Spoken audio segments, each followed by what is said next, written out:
So this is another. Oh, this is very fine carving on Yeah. the scabbard and the hilt. The blade again matches the quality of the sword. I can see. Yeah, you can see why someone would give this as a gift, as a set. It's just completely. It looks very plain, but you take it out of the scabbard, and all of a sudden you see this beautiful workmanship. It is. Mm. Yeah, it looks. I'm making a guess here. I wonder if is this black on one side and white on the other in the scabbard and the hilt, or is that just the reflection of the glass? I don't Because it know. wasn't unknown to make like a dark wood like ebony on one side and then ivory on the other side to make a two-tone thing. When you turned it around, it looked entirely different. I don't know, um, but look at the carving. Magnificent. It's beautifully done. Magnificent. Hmm. Here you go Oh, again. there's a rich person's gun. The one in the foreground, I mean, is Yeah. it? It's inset with coral or something like that. Yeah. Something. There was there was I forget where they in somewhere in the Mediterranean they found these deep sea corals that had this beautiful red orange color, and for about 100 years it became really popular to decorate arms and armor with them. You get everything. You get swords. You get guns. Yes. You get quivers and bow cases. All kinds of things. Saddles, of course. And yeah, this is a much lighter gun than the ones at the back, which are probably wall guns and were made for defending fortresses. You sit up on a wall with these and shoot them. But this is different stones, all kinds of different stones, probably rubies and things like that, Yeah. and it's all repoussé silver with gilding. So that would be, unfortunately for the person who did it, fire gilding, with mercury and gold. Yeah. So very unfortunate there. But look at how beautifully they've done it. And again, what this is 18th century, 17th century, something 18th century probably. It's very high quality. Look at this beat. So they've also got inlays on the barrel. They've got bindings for the barrel that are highly decorated. Um, yeah, that's see this would appeal to emperors. Of course. What else? Yeah. Yeah, well, yeah. What else? Beautiful. But it looks like it's well built. Yeah, I'm looking at the lock and the barrel. The barrel is Yeah. octagonal, I think. Yeah. I mean, it's not just because they put a lot of jewels on it. It starts out as a real working gun. No, it They is put a all lot of right. jewels on it, and it's a very expensive working gun. Yeah. Uh, Absolutely. I mean, you see the same thing in Europe with some of those wheel locks that were made for the electors in Germany and things like that. They're of such high quality as a gun, but on top of that, they're highly decorated. Yeah, And this this is is the dated beat. This is dated. This is uh-huh. dated 1213 Hijra, which makes 1798, 1799, made in Trabzon, Ottoman Turkey. So that's the southern shore of the Black Sea towards Yes. the east. Uh, well, that's interesting And because it's also it was also in the famed collection Sarskodio Selo that was in this yeah. collection. So that was the Tsar's Yes. collection. That's, Uh, yeah, Trapezoid is interesting because Trapezoid was the last part of the Byzantine Empire to survive. Yeah. After the fall of Constantinople, it was there for a few years. They had a treaty with the sultans, and at one stage, I'm pretty certain one of the princesses of Trapezoin was married to one of the Shahs of Iran. Oh, Uh, interesting. I'm, we're on YouTube. Don't quote me on that, but I think it's something like that. The emperors of Trapezoin. Yeah. This is in the mid 1400s. Famously married their beautiful daughters off to um, Yeah. surrounding countries to help protect them. They did last longer than the main Byzantine Empire, but only a few decades longer. Very beautiful. Interesting, yeah, area. Oh, this is what I was talking about as highly decorated with coral. Uh, this was a real thing. People really love this stuff. Yeah.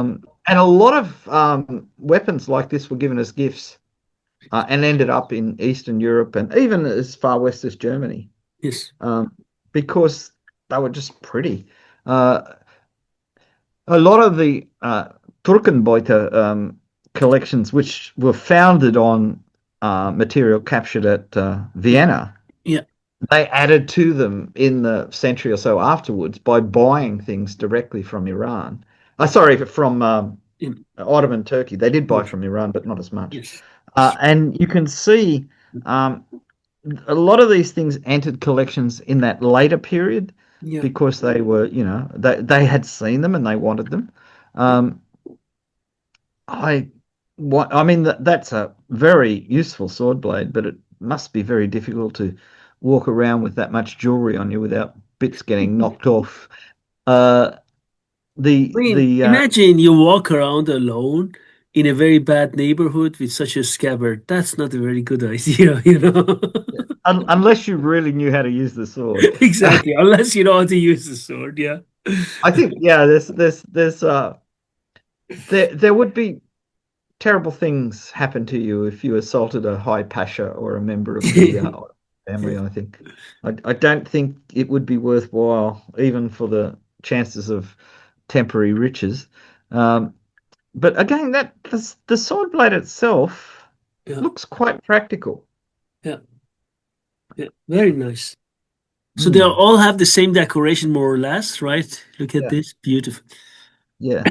Yeah. I think the sword and upper dagger are a suite. I think the Yeah. Kinjal below, the Karma type Yeah. short sword or dagger, it's using the same items, but the motif is different.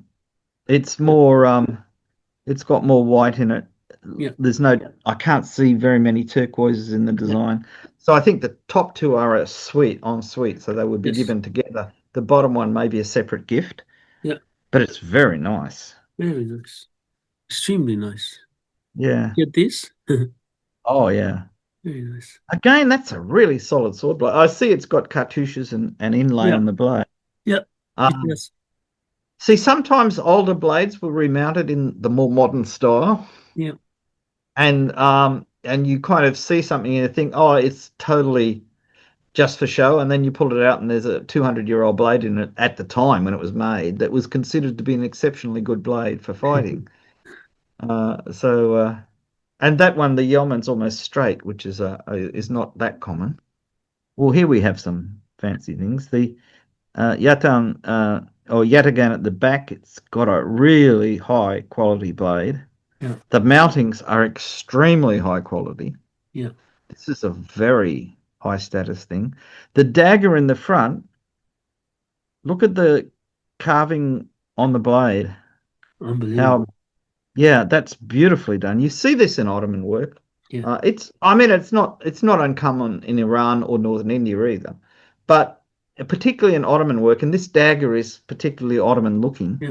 True. I've handled a couple of ones of this Yeah. level, and they are beautifully made, but much bigger than they look. That looks like a dagger, but it's probably about Yeah. that Yeah. big. They're big. Because the yataghan is really big. The sword in front, which is another yataghan of us, the one in the middle, I mean, which is still in its scabbard, Yeah. um, possibly not as curved as the one at the back, but you can see that flaring hilt and the way they integrate the teardrop shape of the coral pieces into the handle to just make that effect.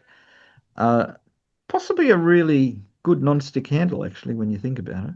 Yeah, Uh, yeah, this is very high grade stuff. I think really. the dagger in the front is walrus ivory. I think Yeah, the it is. Yatagata back also looks like Yeah, walrus ivory. they're all walrus. Yeah, Yeah, because walrus was highly regarded by everybody. yeah. Let us go here. Oh yeah, these are lovely. Ah, that's really beautiful. Yeah, Mm.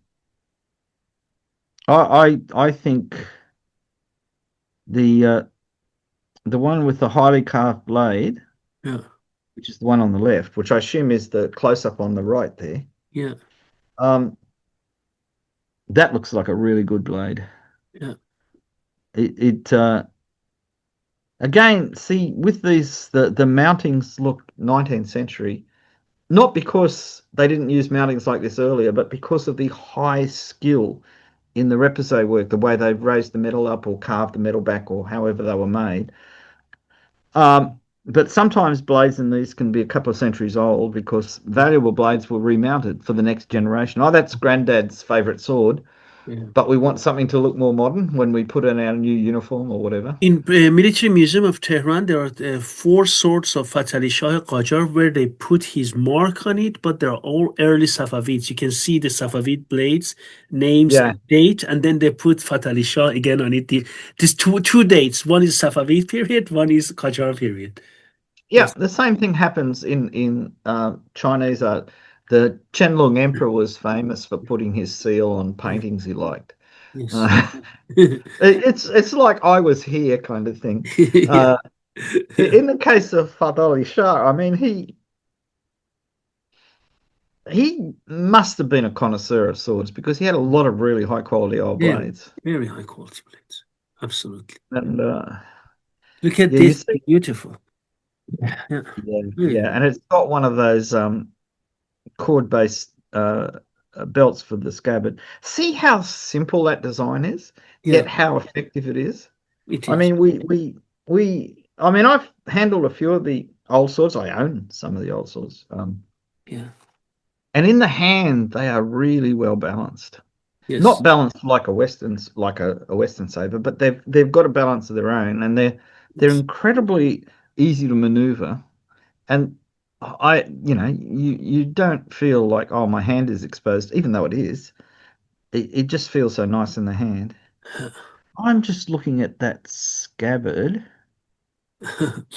Very nice. This, yeah, this is a typical thing. Ottoman scabbards, the shape in the locket, so the metal cover of the bottom of the scabbard and the metal cover of the mouth of the scabbard gradually got longer and longer and longer until the wood covered leather part of the scabbard in the middle is down to, like about two hands breadths there. Um, Yeah. it's quite typical. Is this a combined dagger and kinjal and gun? Yeah. Yeah, One of them is taken out, so we can take a look at that, and the other one is, yeah, mounted. completely. Yeah. Yeah.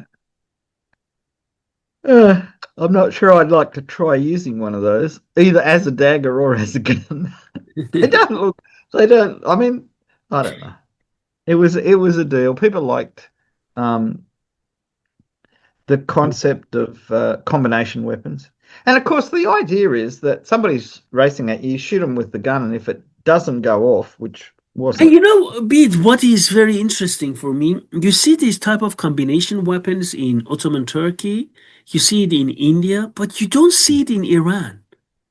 I always ask yeah, myself, yeah, it's very interesting.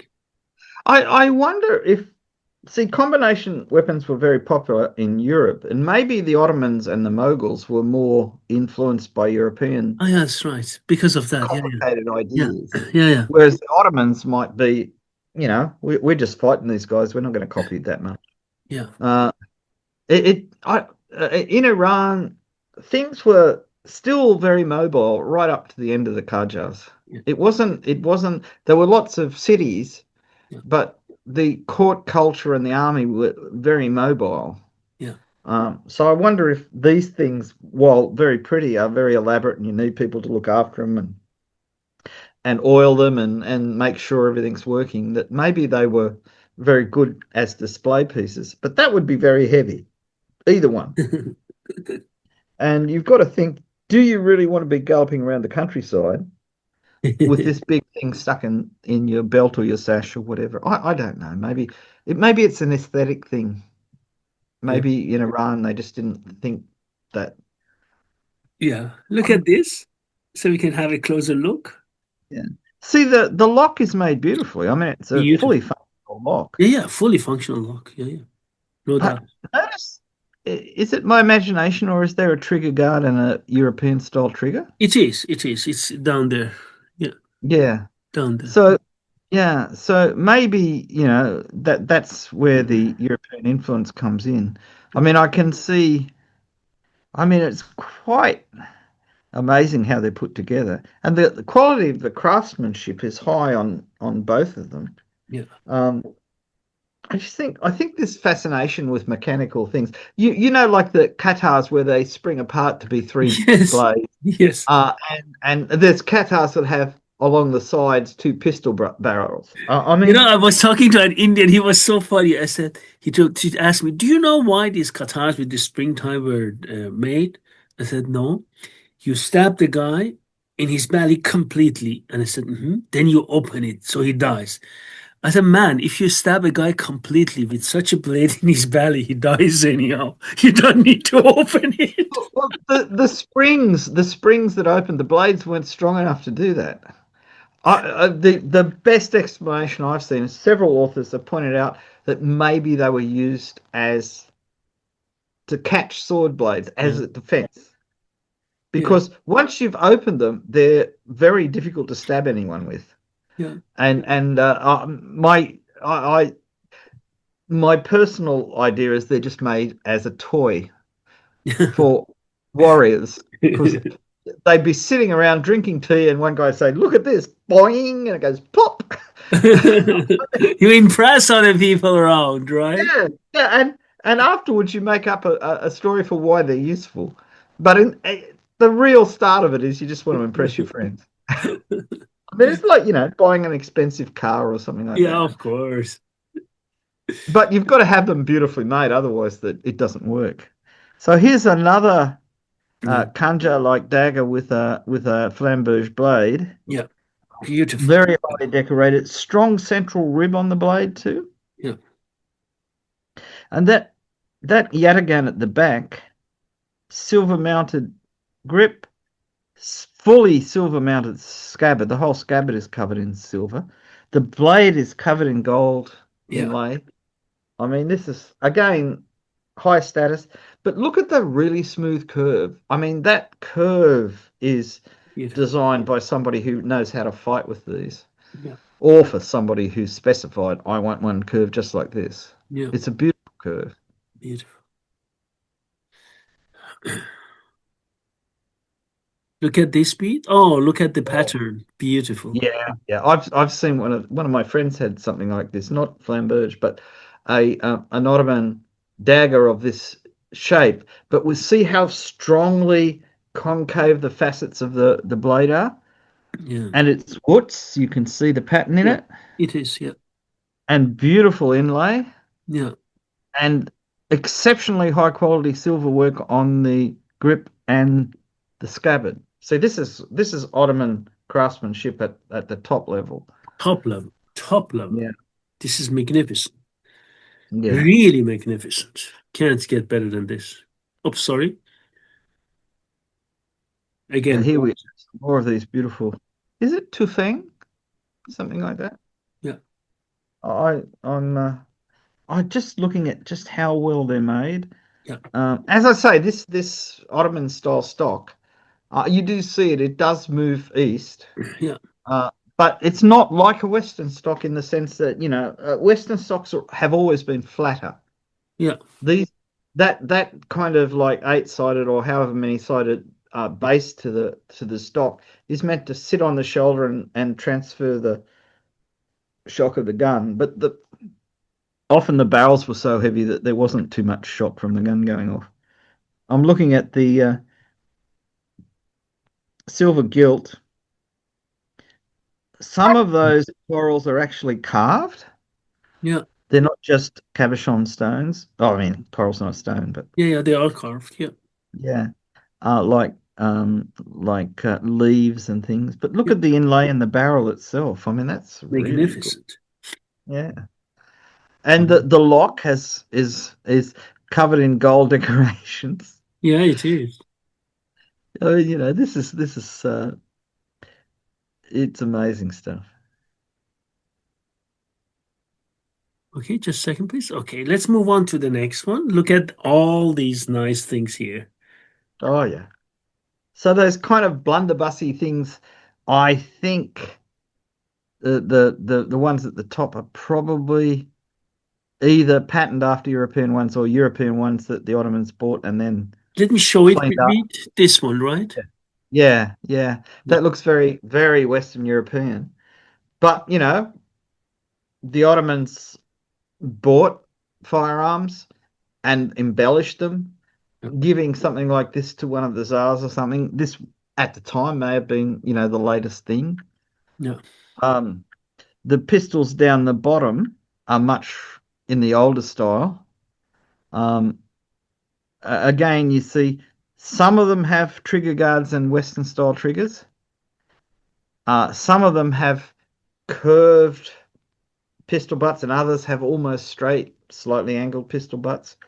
Um, Mostly Michelet locks, whereas the top one is a flintlock, obviously. And the pistol on the left-hand side at the top is also a standard flintlock pistol. But again, I mean, my guess is they were made in Europe, but by Western Europe, I mean, France or Germany. But these ones are much more in the Ottoman and Caucasian style, Yeah. despite the not having button um, triggers. It's quite possible that guns gun locks were bought, trigger and everything, and then remounted on locally made barrels with locally made stocks. I've never seen a study of how things like this, which are these aren't military. They were used by military people, but they weren't issued. Obviously, you don't go to the local arsenal and they give you a silver mounted gun. That would be expecting a lot. Uh, but it's quite possible that uh, locks were mounted or changed. Like, for I instance, can beat. I might can be a tell you about my research on Persian arms and armor, which I did also lots of translations and also from inventory of Iranian museums.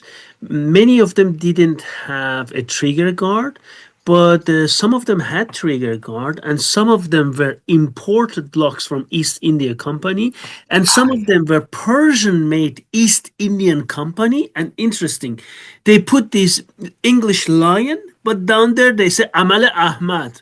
So they write their name, but they still put the English line. But then the English line, and then they write in English, East India Company, but with the Persian handwriting. And then yeah. the line doesn't look English, the line looks completely Persian. Then I ask myself, why are you doing this? You Well, understand? see, I mean, this is the international world of the time. Yeah, The Ottomans were penetrated deeply into Europe. They traded. Western Europe. I mean, look at the German princes for buying Ottoman saddles and yeah, and yeah, and weapons and that to yeah, hang on the wall or use yeah, during festivals and whatever. And the Ottomans certainly would be buying gun locks and things like that, and so would the Persians. But the thing is, of course, in Iran and in the Ottoman Empire, once you got one of these things, you'd get your local guys to learn how to make them. Now, if they could make them cheaper than say the English or the Germans could yeah. make them, but they were just as good, well, why wouldn't they start going back into the countries they were invented in? I think that's brilliant. I mean, it's the And some classic thing of with them, some of them, you are going to love that. I think it's in my book. One of them wrote Amali Jack. Jack. Jack, yeah, Jack. Jack is an Jack English made name, them. but why are you writing in Persian Amali Jack? And then down there, Amali Ahmad. Hey, Yeah. what the hell does it mean? Why does he write? Certainly, an English lockmaker didn't write in Persian Amal Jack, did he? You know? No, no. But It's so, then again, sometimes the inscriptions weren't put on by the maker; they were put on for the maker, yeah, because not every maker was literate enough. no, And I mean, you've exactly. seen inscriptions yourself where it's clear that the person that carved the inscription did not know how to write very well. Yeah. Uh, uh, In other cases, the inscriptions are calligraphy. So, therefore, obviously, sometimes guns were made by several different people. And I suppose if you were a gun maker and you had a friend who was a calligrapher and he did the designs for your signature, Yeah. why not? And if you're a European and you're working in Iran or Turkey, I mean, why not? Why not have a Malejak? Yeah, yeah, right. It's funny. Yeah. Look Yeah, at well, this one as Europeans got well. around everywhere, and they could fit into these cultures. Um, Look at the pistols with extended grip. oh yeah. Well, see, really early wheel-lock pistols had extended grips like that. Like you held them out. I'm trying to Yeah, get myself in. You held them out like that. You didn't. Your hand wasn't like that. It was yeah, like that. yeah, Um, and the thing is, these are all high-quality modern flintlocks yeah. or doglocks. I'm not. I think they're flintlocks. I can't see the catch for a doglock. Um, But these are not converted wheel lock pistols. No, no, In they're not good. European collections, particularly, you often see a gun that was made in the 1600s being converted to a 1700s flintlock because it's more efficient than a wheel lock. Yeah, But you get this big bulge in I think it's in the Kremlin. There's quite a few guns that have been um, from Tula, I think, the big arms manufacturing center in Imperial Russia, where they've taken back a matchlock pistol or gun, musket, and they've replaced the matchlock with a wheel lock, and then a century later, the barrel's still really good, so they've taken the wheel lock off and put a flintlock on, and of course there's still a big bulge where the mechanism for the wheel lock fitted, and they just fill that in and put a flintlock on. Now these are made specifically to use flintlocks, but they've got old-fashioned shapes. yes. I often wonder, once you've fired your single shot, is that shape really good for hitting somebody over the head with? As opposed to a normal gun where it's there, you'd have to change your hand grip. On one of those, you could just go bang, whack. Yeah, there's just some overview of those we just saw. We just Yeah, put here. there's some very nice ones there. Yeah, as well. We can go to and here see some of them. Yeah, See, the very long barrels that you would consider to be a thing from, say, North Africa or Afghanistan. yeah, Now, bearing in mind that North Africa was well, parts of North Africa were dependent on the Ottoman Empire. yeah, yeah, absolutely. Um, it's quite possible that what were effectively developments. See, long barrels, everybody at the time thought they made for more accurate guns. This is before, I mean, they already knew about rifling, but in a muzzle loader, rifling is a real pain to get the bullets in, unless you use something like a Minier bullet with the expanding uh, bullet shape.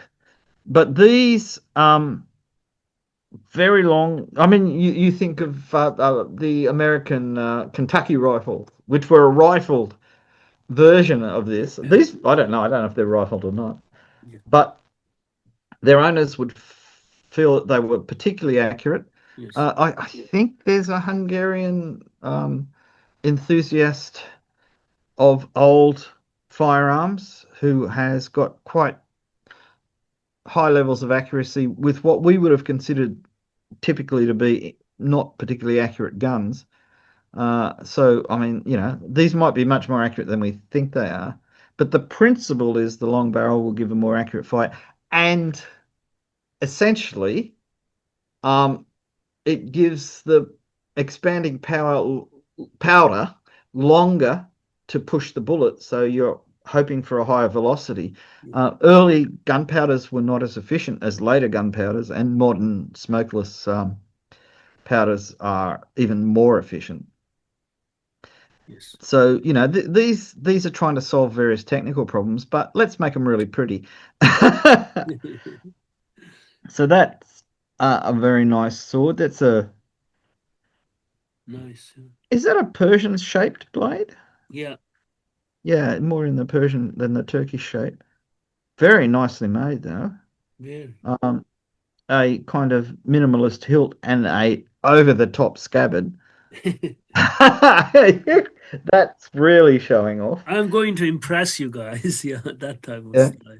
Exactly. You're walking down the street or you're in the military parade and everybody's eyes would be turning to you because you'd be flashing in the sun and people would say, "Oh, he must be rich." And rich means the Sultan likes you, so therefore you're Yes, important. of course. I mean, it's all tied together. Is that some kind of plug bayonet, that dagger? Yeah, it I seems don't like know. It a doesn't look at look like one. here we have a better picture of it. It's like a straight It's sword or something. Yeah, it's a stiletto kind, a really big stiletto kind of dagger. I was going to say it was like a plug bayonet, but the it doesn't have the plug. The grip is a funny shape. Yeah, Um, but look at it. It's really designed for stabbing deeply yeah, it is with not much effort. That's a very narrow blade that would go in really deeply. really deep. And see the wings on the scabbard? I bet that's characteristic of a certain area, and I'm not quite sure Yeah, where. I've seen that design before. yeah, Yeah, elegant, dangerous. yeah. Here we go. Oh yeah, we've got some nice looking. The On the left, the sword with the animal's head looks very much like a German hanger for hunting. Yeah, this one. And yeah, that's. But it's not decorated in the German fashion. It's decorated in the Ottoman fashion, which just goes to show if they liked a design, they would use it themselves. It's not a particularly Ottoman shaped blade either. It's more in the Mesa style, but. But the scabbard's definitely Ottoman. And I'm guessing if we do a close up of the hilt, that'll be very Ottoman as well. Um, yeah, it's interesting. See, the Ottoman Empire was half in Europe, Yeah, and European interests and designs came in. That animal-headed dagger on the left looks almost like a Peshkab's type of yeah, dagger. yeah, The others are Bıçak style, which just means knife in Turkish, I think. yeah, But collectors say Bıçak when they see that split hilt yeah. Exactly. at the top there. Uh, the Ottomans made really good knives, and I mean Bıçaks weren't necessarily weapons; they could be for general purpose knives. But if you're really rich, you have the beautiful ivory handle and everything. Again, a Persian looking blade, and I say that because the Ottomans made Persian looking blades as well. Uh, but a European style fantasy handle, like it's Don't a they just dragon. attribute this to Greek? I've seen That's that quite from, possible. yeah.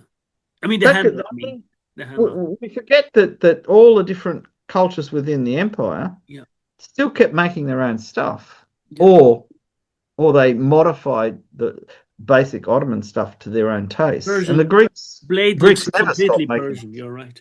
Yeah. Well, I mean, but then again, this is people traded blades. Yeah, they did. Absolutely. And I mean, a famous blade would be valuable in any country, Absolutely. Absolutely. from the Ottomans to the Durrani Shahs in Afghanistan. Absolutely. And Sind apparently was a famous place for people buying very expensive sword blades. Uh, Yes. but look at that. Yeah, see, this is a classic. Well, if we want to separate Ottoman blades into two types of saber, you've got ones that look like a shamshir, like a Persian blade, and you've got ones that have that extreme sharp angle. They call it With, like Albanian handle. I just read. oh, right. So it's done in, well, again, Albanians close connections with Renaissance Italy and Baroque Italy. So there's a good reason for that then. That makes perfect sense. Yeah. Look at Oh, this way. that's nice. Yeah. We've got banners, took, and of course my favorite things, bow cases and quivers. I think we talked about them. Yeah, Yeah. Very nice ones. Look at this. yeah. I mean, we talk Yeah, about armor as well separately, but anyway. yeah. But see the nice axes? Yeah, very nice. I think there were a couple of picks in the group too. Yeah, Back to Corbyn's tile let things. us see. Checan, I think. Yeah. No, yeah. I put the quiver here anyhow. Oh yeah, well, it's nice. The gold fittings are beautiful. Very nice. Beautiful. Look at these And swords, Killage. Wow. oh yeah, see this is the what early 19th century, Yeah. mid 19th. Look at this These one are on the handle, how many stones it has. oh yeah, they might have a kind of talismanic meaning or something. But see, these type of killages are good for fighting in close areas, like in city streets and things like that. Yeah, Um, yeah. and fighting in buildings, like when you're taking a town or something like that. They're quite a practical. Maybe also on board ships, which the Ottomans were quite good at. Yeah, nice mason.